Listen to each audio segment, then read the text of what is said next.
बड़े ही भगवत भक्त थे, भगवान का भजन किया करते थे, सुबह जगते थे, षोडशोपचार पाद्योपाध्य हस्ते मुखया सर्वांग स्नानियम इत्यादि करके षोडशोपचार से भगवान की प्रतिदिन पूजा करते थे और भगवान का ध्यान किया करते थे।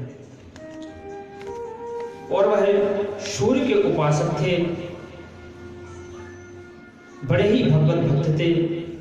लेकिन एक दिन की बात है कि वह गंडकी नदी के किनारे और सूर्य को अर्घ दे रहे थे, तो उसी समय उन्होंने देखा कि सिंह की बहुत ही भयंकर गर्जना हुई। उस गर्जना में वहीं एक हिरणी खड़ी हुई थी। तो हिरणी का हृदय तो वैसे ही कोमल होता है, तो जब वह गर्जना हुई तो हिरणी घबरा गई और उसने सोचा कि सिंह मुझे खाने आ रहा है, और उसने तुरंत ही गंडकी नदी से छलांग लगा दी। तो वह छलांग लगाई तो वह गर्भवती थी, तो उसके उसी समय पुत्र हो गया। जब पुत्र हो गया और हिरणी का देहांत हो गया, यह सब दृश्य भरत जी ने देखा तो भरत जी से रहा ना गया और उन्होंने कहा कि संत ना होते जगत में तो जल जाता संसार। अगर हम जैसे संत इस संसार में नहीं होते तो ये संसार जलकर के भस्म हो जाता, और कोई किसी का साथ नहीं देगा तो कैसे काम चलेगा। स्वार्थ के नाते तो बहुत हैं, उनमें तो दुनिया साथ देती है, पर निस्वार्थ भाव से जो साथ दे वही तो संत है। यह सब विचार करके और संत श्री भरत जी महाराज ने जड़ भरत जी महाराज ने उस हिरण के बच्चे को उठा लिया। जब हिरण के बच्चे को वहां उठा लिया तो उन्होंने सोचा कि यह छोटा सा बच्चा कहां जाएगा, क्या करेगा, क्या खाएगा, यह तो बालक है, इसके लिए अगर इसके हम नहीं तो कौन है।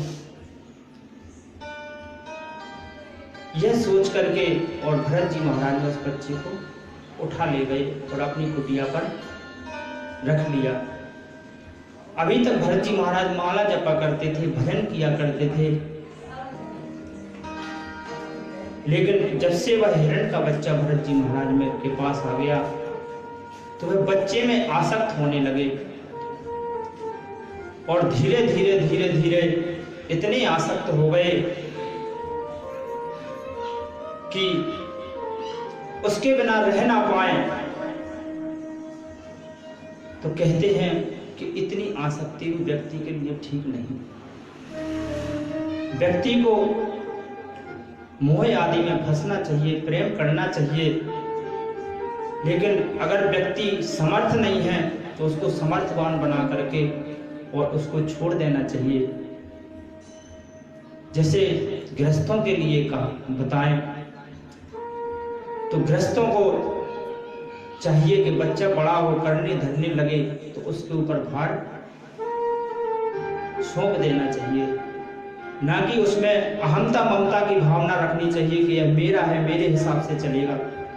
तो कोई किसी के हिसाब से संसार में चलने वाला नहीं है, सब अपने अपने मन के मालिक हैं।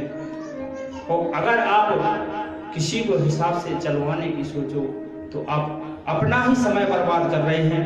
वह व्यक्ति तो जो करेगा सो करेगा।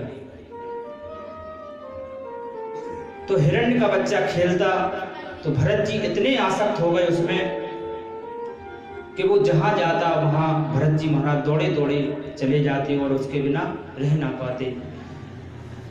वह जैसे आवाज करता वैसे भरत जी महाराज उसके साथ आवाज करते। वो खेलता तो भरत जी महाराज खेलते। कहने का मतलब ऐसी दशा हो गई भरत जी की कि भजन अजन जो वो करते थे पहले भगवान की माला फेरते थे, तब उन्होंने सब कुछ ही बंद कर करके और केवल हिरण की सेवा में लग गए। एक दिन की बात है, जब उसने देखा कि भरत जी महाराज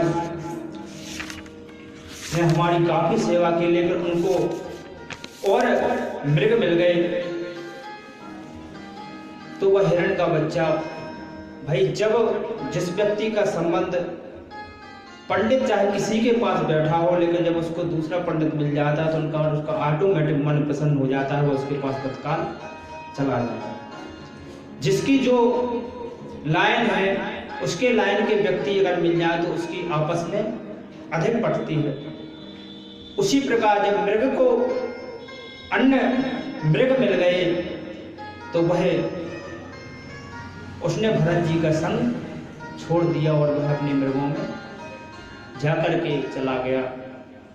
अब भरत जी महाराज अकेले थे, अकेले रहते और सोचते कि हे भगवान, उस मृग के बिना तो हम रह ना पाते थे, और वह मृग कहाँ गया, कैसा होगा, खेल रहा होगा, सो रहा होगा कि कोई उसको खा गया है।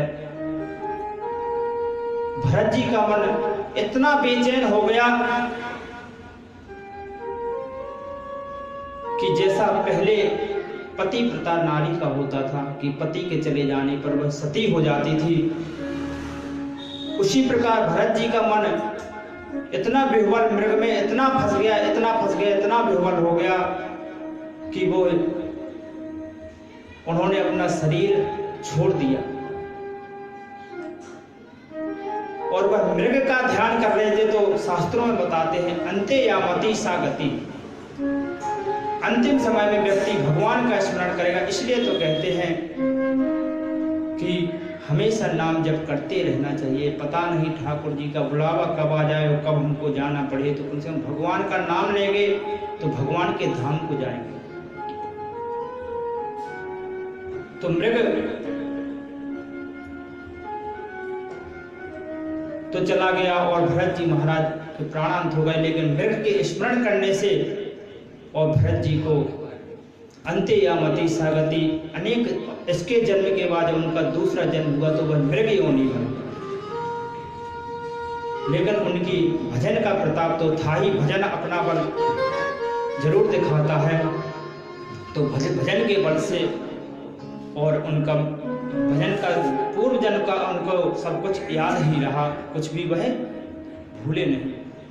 और उन्होंने फिर उनको स्मरण आया कि देखो मेरी क्या दशा है, मैंने एक मृग में मैं आसक्त हो गया, मैंने भजन पूजन छोड़ दिया ठाकुर जी का, तो आज मेरी ये दशा है कि मनुष्य जैसा शरीर छोड़ करके 84 लाख योनि में जो श्रेष्ठ शरीर है मनुष्य शरीर, जिससे हम भगवान के धाम को प्राप्त कर सकते हैं। जो कहते हैं कि 84 लाख योनियों में अगर भगवान के धाम को जाने के लिए है कोई साधन है तो वह है मानव शरीर।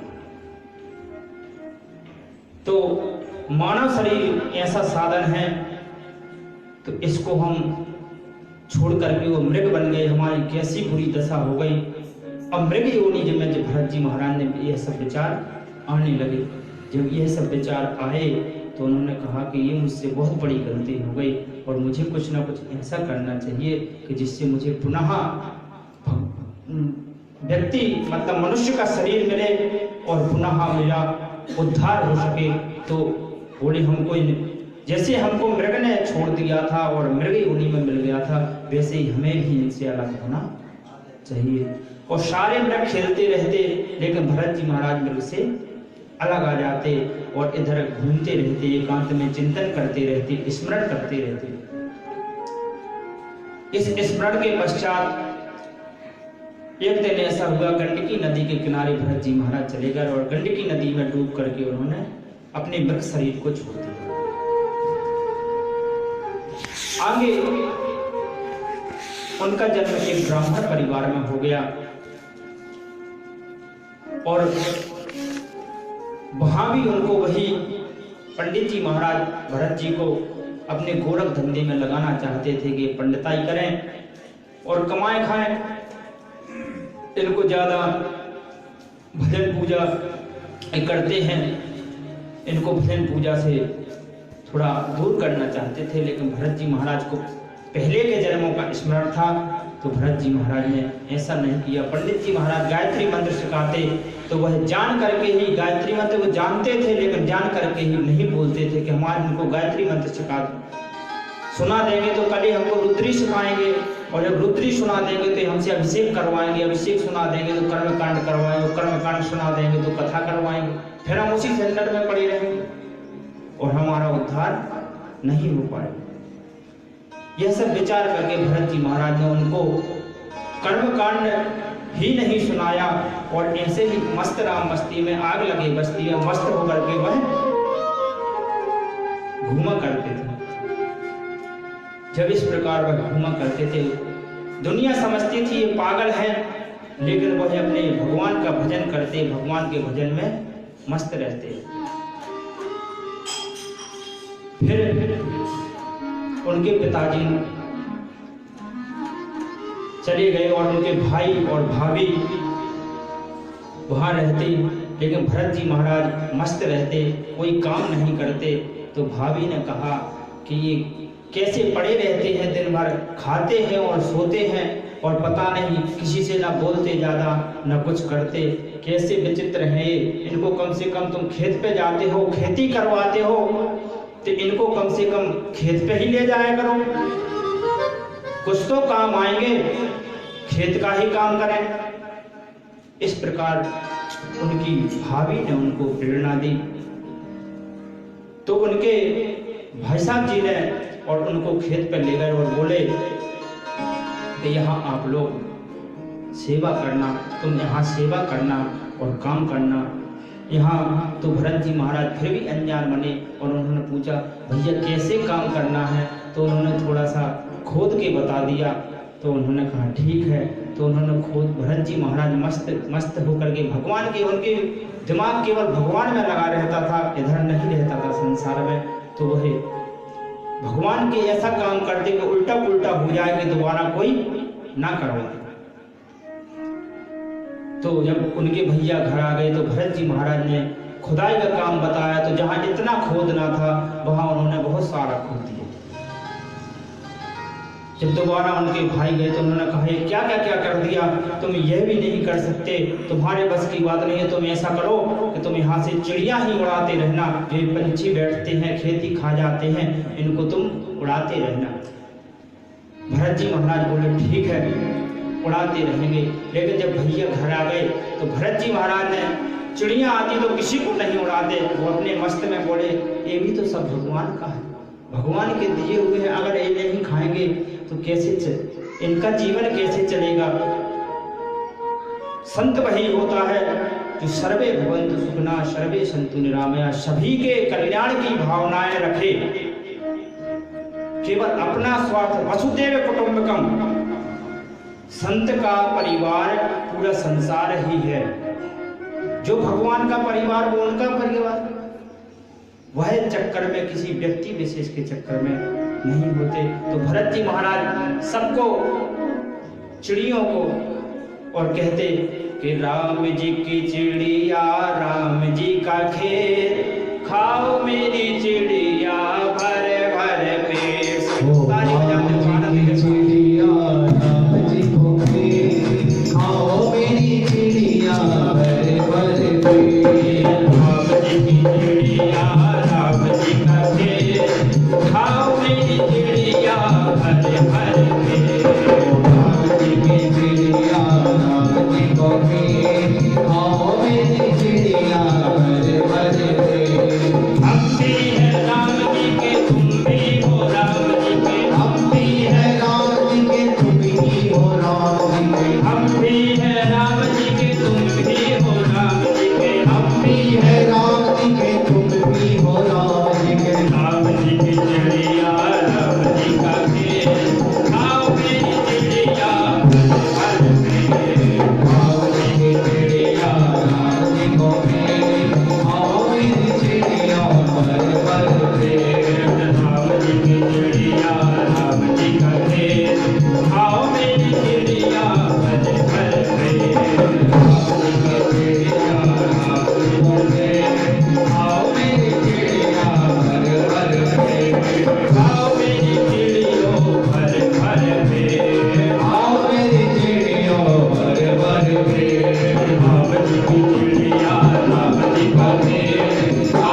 चिड़ियों को दाना खिला देते।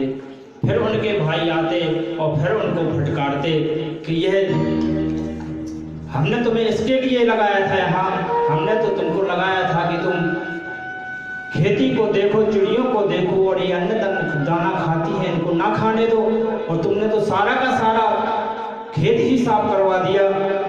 जाओ इस घर को छोड़ दो और चाहे जहां जाओ तुम। भरत जी महाराज मस्ती में मस्त रहा, मस्ती में आग लगी बस्ती में। उनको टेंशन किसी बात की थी नहीं। जो भगवान के भरोसे रहता है, जाको राखे साइया मान सके ना कोई। जो भगवान के भरोसे रहता है उसकी चिंता कौन करता है? भगवान। ये तो धर्म, जो धर्म के सहारे रहता है उसकी चिंता धर्म करता है।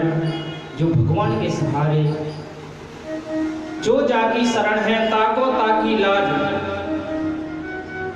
जो जिसकी शरण में चला जाता है उसकी लाज रखने वाला वही व्यक्ति होता है, चाहे वह कोई भी हो।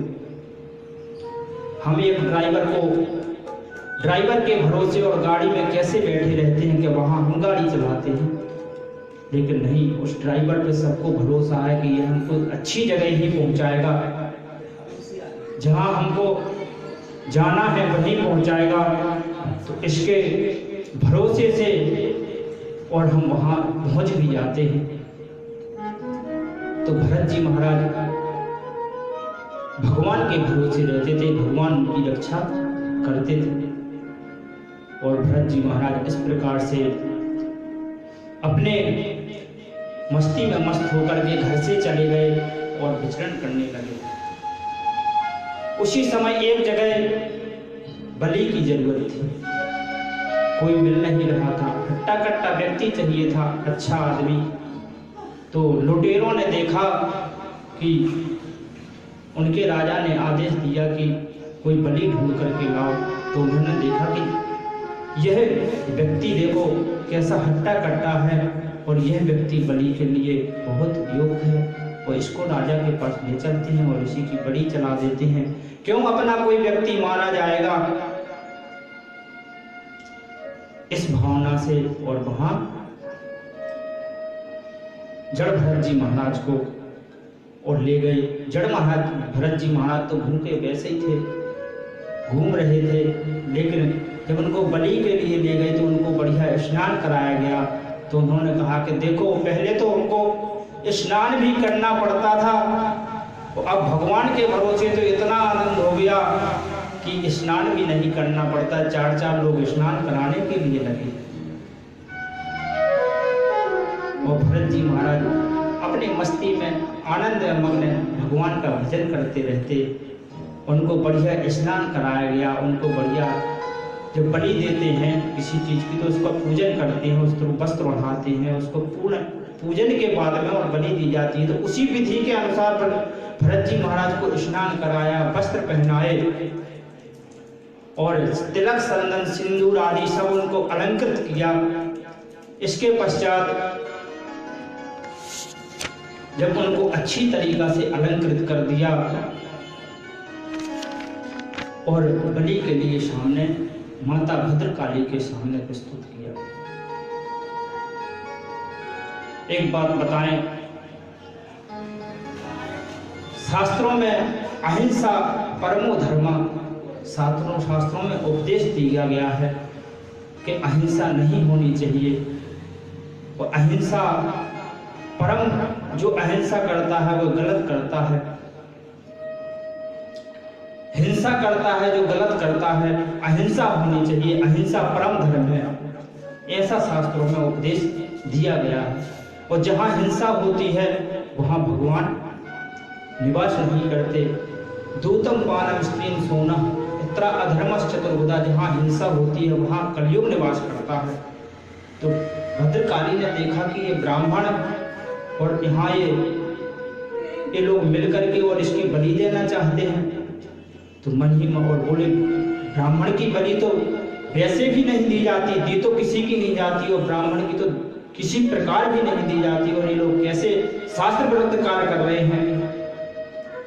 लेकिन वो अनजान मूर्ख लुटेरे और भरत जी महाराज को बलि बलि देना चाहते भरत जी महाराज की, वहां बलि के लिए सामने प्रस्तुत किया। जैसे ही प्रस्तुत किया और उनको बलि के लिए मारना चाहा, तो उसी समय भद्रकाली उसमें से मूर्ति में से प्रकट हो गई। बोले भद्रकाली मैया की जय। भगवान अहित नहीं होने देते हैं, विजय तो सत्य की ही होती है। तो उसमें से भद्रकाली मैया प्रकट हो गई और उन्होंने सभी जितने वो डकैत थे, लुटेरे थे, सभी को मार मार के और वहीं भगा दिया वहां से, और कुछ का प्राणांत हो गया। इसके बाद भद्रकाली मूर्ति में पुनः प्रवेश कर गई। जब इसके पश्चात भरत जी महाराज आनंद में निमग्न, जैसे राम वैसे राम मस्त राम मस्ती में अपने फिर वही रोल वहां से उठे, माता जी को प्रणाम किया।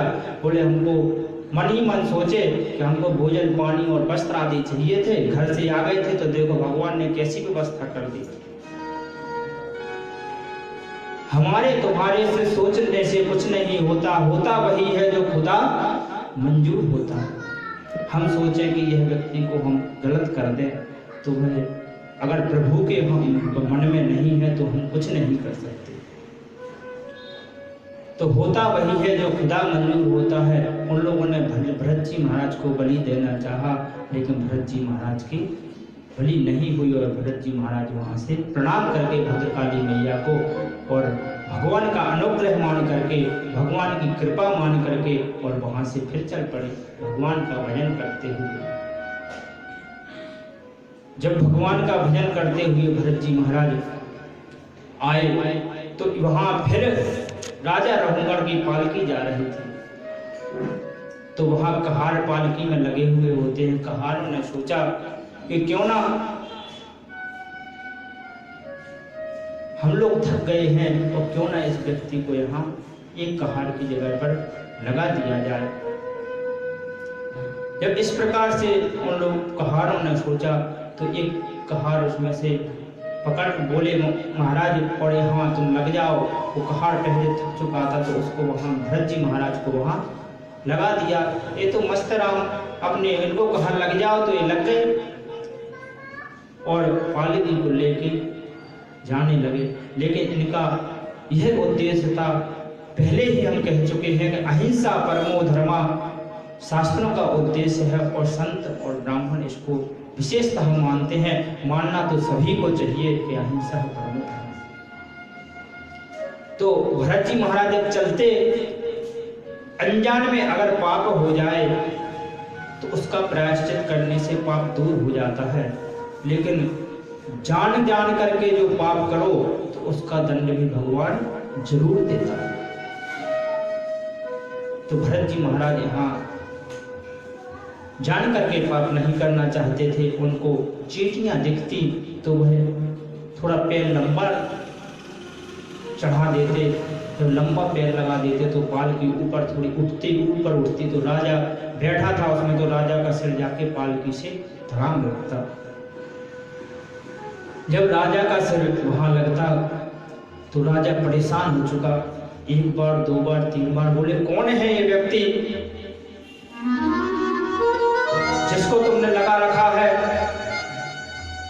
और यह इसको समझ में नहीं आता कि राजा रघुगण पालकी में बैठा है और ये ऐसे बर्ताव कर रहा है।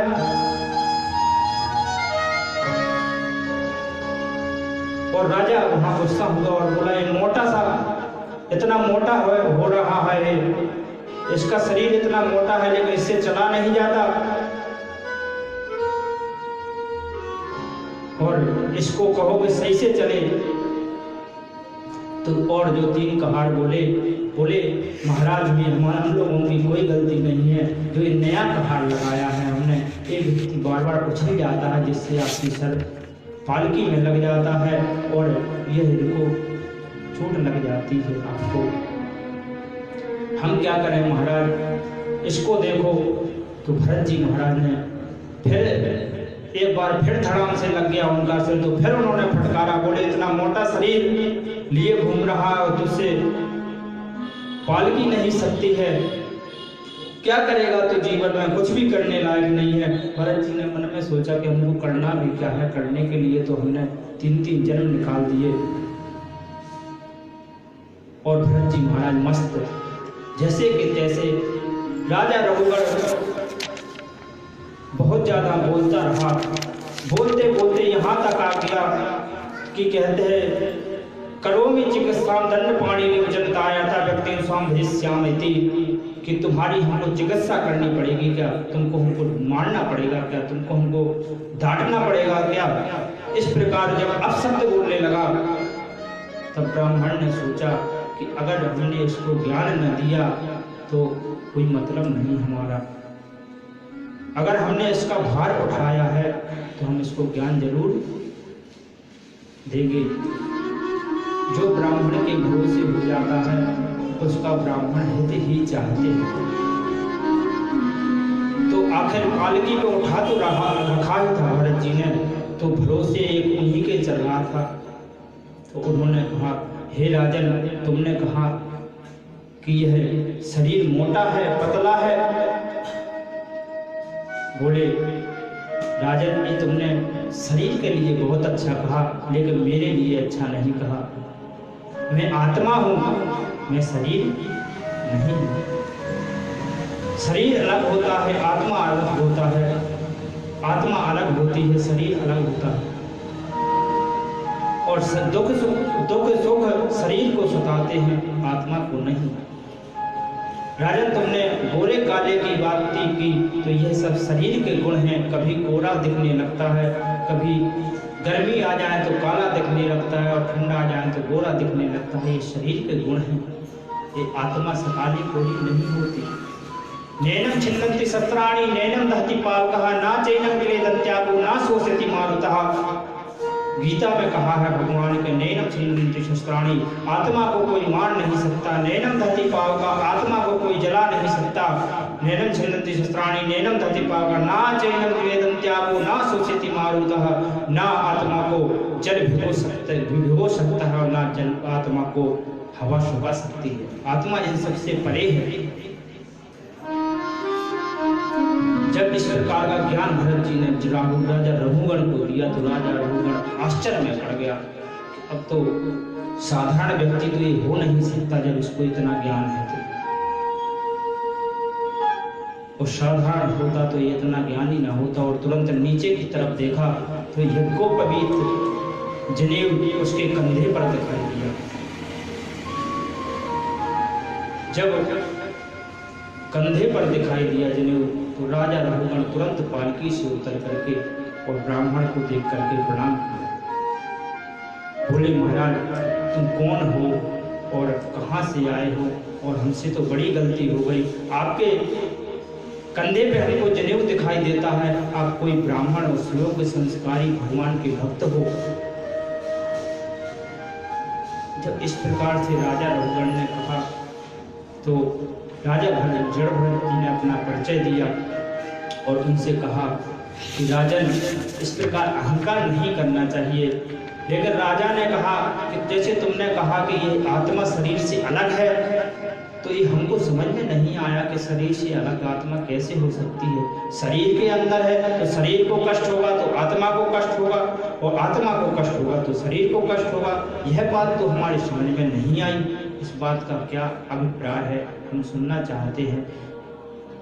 बोले भरत जी महाराज रघुगण राजा ज्ञानी बन रहा था और उसने कहा भी, बोले जैसे आग होती है और आग पे हम बटलोई रख देते हैं, यानी करैया आदि या और भी बर्तन है भगोना आदि रख देते हैं और उसमें पानी रख देते हैं, तो आग जलती है तो भगोना भी गर्म होता है और पानी भी गर्म होता है, और उसमें चावल डाल दिए जाते हैं तो वह चावल भी गर्म हो जाते हैं और चावल उबल जाते हैं। तो बोले इस प्रकार महाराज आत्मा को कष्ट होगा तो शरीर को होगा, शरीर को कष्ट होगा तो आत्मा को भी कष्ट होगा, तो पूरे शरीर को भी कष्ट होगा। ये सब एक दूसरे के पूरक हैं। राजा रघुगण से जड़ भरत जी महाराज बोले राजा ऐसा नहीं, तो समझ नहीं पाए। बोले अगर आग रख दी, आग नीचे जल रही है और उस पर भगोना आदि रख दिया जाए और उसमें पानी भी डाल दिया जाए, ये सब कर दिया जाए, लेकिन उसमें चावल की जगह पत्थर पटक दिए जाए तो पत्थर क्या पिघल सकते हैं? बोले नहीं, पत्थर तो नहीं पिघल सकते। बोले इसी प्रकार आत्मा, शरीर को कितना भी कष्ट होता रहे, आत्मा पे कोई फर्क नहीं पड़ता।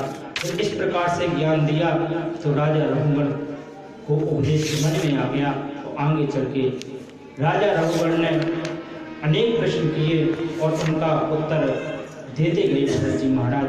इस भगवत का वर्णन किया। आगे चल के कहते हैं नरकों का वर्णन है। नरकों के वर्णन में जो कहते पाप कर्म करता है वह नरकों में जाता है। जैसे किसी का धन हर लेना और भी अन्य पाप है, चोरी करना, हिंसा करना, जबरदस्ती काम के लिए प्रेरित करना, इस प्रकार से नरकों का वर्णन है। 28 प्रकार के नरकों में वह व्यक्ति जाता है तो उसको किसी नरक में, जिस नरक की जो व्यवस्था है उसके हिसाब से उसको यातना दी जाती है, यानी कष्ट दिया जाता है। यहाँ तो वह मौज मस्ती मारता है उल्टे सीधे कर्म कर करके, लेकिन जब इसका उसको फल नरक में जाकर के मिलता है तो राजा परीक्षित जी महाराज घबरा गए। बोले कि महाराज और नरक में जाकर के कष्ट मिलता है? बोले हाँ, नरक में कष्ट मिलता है। बोले तो ये तो बहुत गड़बड़ बात हुई। संसार में कलयुग में तो बहुत से प्राणी हैं जो गलत ही गलत कर रहे हैं, तो इससे बचने का क्या उपाय है? बोले बचने का यही उपाय है कि कलौ के सब कीर्तनाथ, कलयुग में भगवान का कीर्तन करने से ही और भगवान बचाते हैं। जिस प्रकार से गंदगी लग जाने से और व्यक्ति साबुन लगा करके अपने मैल को छुटा लेता है, अपने कपड़ों को धुल करके फिर पुनः साफ निकाल लेता है, इसी प्रकार व्यक्ति अगर पाप करे और पाप के पश्चात कीर्तन करे, भजन करे, दान करे, पुण्य करे, भगवान के सत्संग में शामिल हो तो उसके सारे पाप नष्ट हो जाते हैं और फिर उसको नरक में नहीं जाना पड़ता है। इस प्रकार कीर्तन को बताया। आइए हम सब लोग भी अगर पूर्व में पाप हुए हों तो उनके परिहार के लिए तो कीर्तन करते हैं, जिससे हम सभी लोगों को भी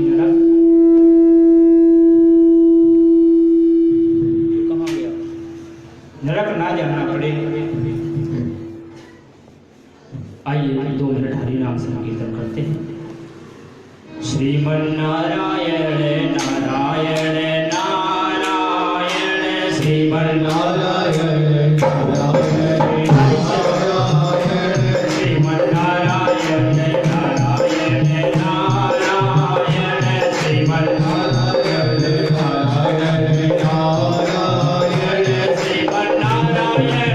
नारायण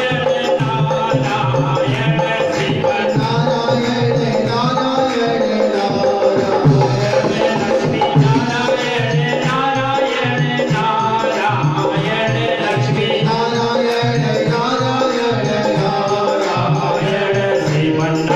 नारायण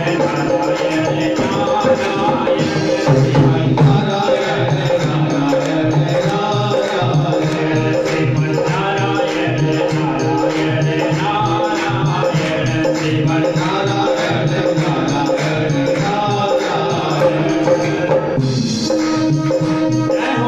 वृंदावन